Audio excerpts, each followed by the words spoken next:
high competitive outlook family. In the previous part, we discussed various historical backgrounds of Indian Constitution up to Government of Act 1919. That act is also known as Montagu-Chelmsford reforms. And today we will see the provisions of Government of India Act 1935.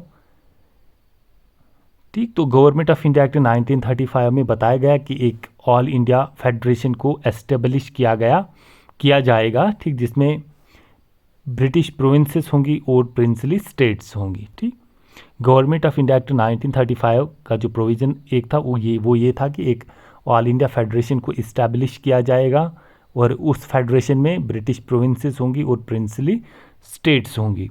Princely states को ये भी बताया गया कि princely states की joining जो होगी वो वॉलंटरी होगी। ये जो फेडरेशन पार्ट ऑफ स्कीम जो है इसको इम्प्लीमेंट नहीं किया गया। उसके बाद दूसरा प्रोविज़न था डायआर्की। ठीक, डायआर्की को इंट्रोड्यूस किया गया सेंटर में और प्रोविंशियल ऑटोनॉमी ने डायआर्की को प्रोविंसेस में रिप्लेस किया। मतलब गवर्नमेंट ऑफ इंडिया एक्ट 1935 के बाद जो प्रोविंसेस में डायआर्की थी उस डायआर्की को प्रोविंशियल ऑटोनॉमी ने रिप्लेस किया और प्रोविंसेस को सेपरेट लीगल आइडेंटिटी दी गई। ठीक, प्रोविंसेस को एक अलग से लीगल पहचान दी गई। रेस्पॉन्सिबल गवर्नमेंट सेटअप की गई स्टेट्स में, ठीक, चीफ मिनिस्टर के अंडर, और इस चीफ मिनिस्टर को इलेक्ट किया गया स्टेट लेजिस्लेचर्स के द्वारा। गवर्नर को स्पेशल रिस्पॉन्सिबिलिटीज़ दी गई बहुत सारे मैटर्स में, या हम कह सकते हैं कि गवर्नर को डिस्क्रिशनरी पावर दी गई। इसमें 3-fold डिवीज़न ऑफ पावर्स की गई। ठीक, गवर्नमेंट ऑफ इंडिया एक्ट 1935 में 3-fold डिवीज़न ऑफ पावर्स की गई। ठीक, वो लिस्ट थी फेडरल लिस्ट, प्रोविंशियल लिस्ट और concurrent list.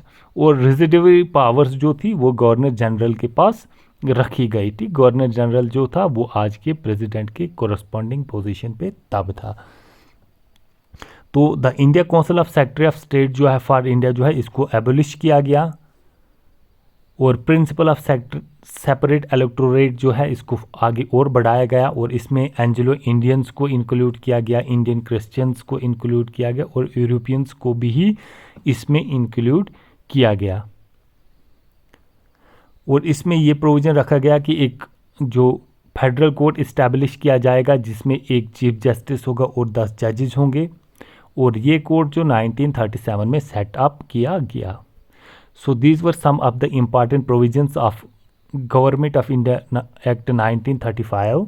Now we will see Indian Independence Act 1947. ठीक, Indian Independence Act 1947 इसमें कोई ये नहीं बताया, एडमिनिस्ट्रेशन के बारे में कोई भी प्रोविज़न नहीं रखा गया। ठीक, this act did not laid on any provision for administration of India. ठीक, इसमें इंडियन एडमिनिस्ट्रेशन के लिए कोई भी मेंशन नहीं किया गया। बस इसमें इतना स्टेट किया गया, इसमें इतना बताया गया कि अपॉइंटेड डेट से, वो अपॉइंटेड डेट था 15 अगस्त 1947। ठीक, इसमें बताया गया कि 15 अगस्त 1947 के बाद क्या होगा, in place of India as mentioned in the Government of India Act 1935। ठीक, हिंदुस्तान की या इंडिया की जगह पे जो इंडिया बयान किया गया था गवर्नमेंट ऑफ इंडिया एक्ट 1935। ठीक, इस पर क्या होगा, there would be 2 independent dominions. ठीक, इसमें 2 इंडिपेंडेंट डोमिनियंस होंगे जिसको इंडिया और पाकिस्तान के नाम से जाना जाएगा और the constituent assembly of each dominion would have unlimited powers. ठीक, तो इन दोनों डोमिनियन की जो अलग अलग अपनी अपनी कॉन्स्टिट्यूएंट असेंबलीज होंगी उनको अनलिमिटेड पावर्स होंगी ताकि वो अपना कॉन्स्टिट्यूशन फ्रेम करें और उसको एडॉप्ट करें।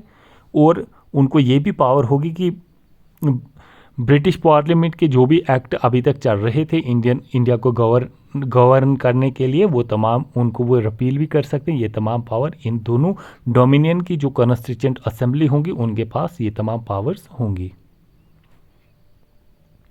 उसके बाद हम देखेंगे मेकिंग ऑफ द कॉन्स्टिट्यूशन। तो सबसे पहले जो आइडिया दिया गया कॉन्स्टिट्यूएंट असेंबली का ये M.N. रॉय ने दिया। ठीक, इन्होंने सबसे पहले कॉन्स्टिट्यूएंट असेंबली का जो आइडिया दिया इंडिया के लिए। तो कॉन्स्टिट्यूएंट असेंबली को कॉन्स्टिट्यूट किया गया नवंबर 1946।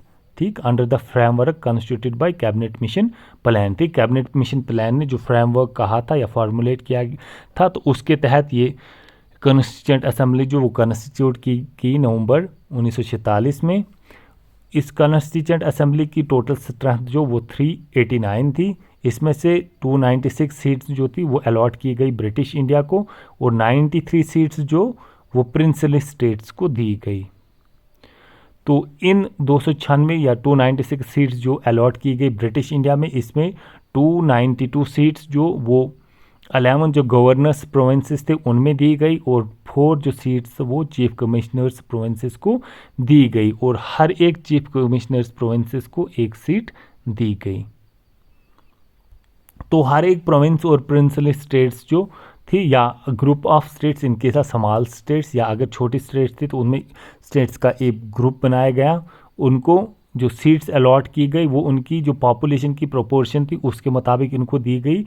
तो रफली जो है एक सीट 1 मिलियन जो पॉपुलेशन उसको दी गई कॉन्स्टिट्यूंट असेंबली में। तो seats allocated to each British province were to be decided among 3 principal communities. तो ब्रिटिश प्रोविंसेस को जो सीट्स दी गई वो डिवाइड करनी थी 3 जो बड़ी कम्युनिटीज़ थी, जिसमें सिख्स थे, मुस्लिम्स थे और जनरल थे। ठीक, जनरल मुस्लिम्स और सिख्स के अलावा जितने भी लोग थे उनको जनरल में काउंट किया जाता था। तो ये ब्रिटिश प्रोविंसेस को जो सीट्स दी गई थी वो इन 3 कम्युनिटीज़ में डिवाइड करनी थी। ठीक, मुस्लिम, सिख्स एंड जनरल्स। तो इन तमाम में किस रेशियो में डिवाइड करनी थी वो इनकी पॉपुलेशन की जो प्रोपोर्शन थी उसी के हिसाब से इनको ये सीट्स एलोकेट करनी थी। तो the representatives of each community were to be elected by members of that community. थी तो ये जो 3 कम्युनिटीज़ थी इनकी जो रिप्रेजेंटेटिव्स थी वो इन्हीं कम्युनिटीज़ के मेंबर्स ने इलेक्ट करने थे। इन्हीं कम्युनिटीज़ के लोगों ने इलेक्ट करने थे प्रोविंशियल लेजिस्लेटिव असेंबली में। और वोटिंग का जो तरीका था वो था proportional representation by means of single transferable vote. तो द रिप्रेजेंटेटिव जो प्रिंसली स्टेट्स के रिप्रेजेंटेटिव्स थे वो नॉमिनेट करने थे प्रिंसली स्टेट्स के जो हेड्स थे उन्होंने। तो ये बिल्कुल यहाँ से इट इज़ द क्लियर, ठीक है, यहाँ से बिल्कुल साफ होता है कि कॉन्स्टिट्यूएंट असेंबली जो वो पार्टली इलेक्टेड थी और पार्टली एक नॉमिनेटेड बॉडी थी। तो इसके अलावा the members were to be indirectly elected by the members of provincial assemblies. ठीक, तो ये जो मेंबर्स कॉन्स्टिट्यूएंट असेंबली के थे ये मेंबर्स इनडायरेक्टली इलेक्ट करने थे प्रोविंशियल असेंबलीज के मेंबर्स ने, और वो मेंबर्स जो वो लिमिटेड फ्रेंचाइज पे इलेक्ट किए गए थे। तो ड्राफ्टिंग कमेटी में हम देखेंगे तो ड्राफ्टिंग कमेटी में कितने मेंबर्स थे। इस ड्राफ्टिंग कमेटी में 7 मेंबर्स थे। उनमें BR अम्बेडकर जो वो ड्राफ्टिंग कमेटी के चेयरमैन थे, N गोपाला स्वामी अयंगर इसमें थे, अलादी कृष्णा स्वामी अयर थे, डॉक्टर KM मुंशी थे, सईद मोहम्मद सैदुल्ला इसमें मेंबर थे ड्राफ्टिंग कमेटी के। इसमें 7 मेंबर ओवरऑल थे और इसमें N माधव राव था। ही रिप्लेस्ड BL मेतर who resign due to ill health. ठीक, BL मेतर ने इल हेल्थ की वजह से रिज़ाइन किया और उनको N माधव राव ने रिप्लेस किया। उसके बाद 7वां मेंबर जो इसमें TT कृष्णामाचारी थे और इन्होंने रिप्लेस किया DP खेतान को हु डाइड इन 1948, जिनकी डेथ 1948 में हुई। तो डॉक्टर BR अम्बेडकर ने कॉन्स्टिट्यूशन का फाइनल ड्राफ्ट जो डॉक्टर BR अम्बेडकर ने कॉन्स्टिट्यूशन का फाइनल ड्राफ्ट असेंबली में इंट्रोड्यूस किया 4 नवंबर 1948 में फर्स्ट रीडिंग के लिए। तो असेंबली ने इस पर जनरल डिस्कशन की 5 दिन के लिए टिल नवंबर 1948 तक।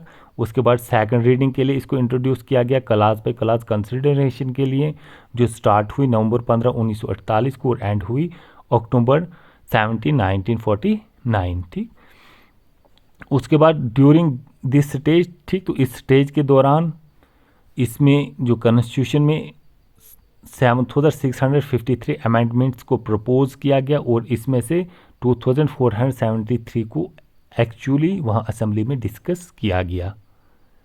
तो थर्ड रीडिंग जो ड्राफ्ट कॉन्स्टिट्यूशन की ये स्टार्ट हुई नवंबर 14 1949। ठीक, तो फाइनल जो रीडिंग कॉन्स्टिट्यूंट असेंबली की वो शुरू हो गई नवंबर 14 1949 में। तो the constitution as adopted on November 26 1949 ठीक। तो कॉन्स्टिट्यूशन जो अडॉप्ट की गई नवंबर 26 1949 में, इसमें एक प्रियम्बल था, 395 आर्टिकल्स थे और 8 शेड्यूल्स थे। तो with this the historical background topic of the Constitution of India comes to an end, and I hope you like it, and if you find this beneficial, do like, subscribe, share and comment. Have a nice day. Thank you.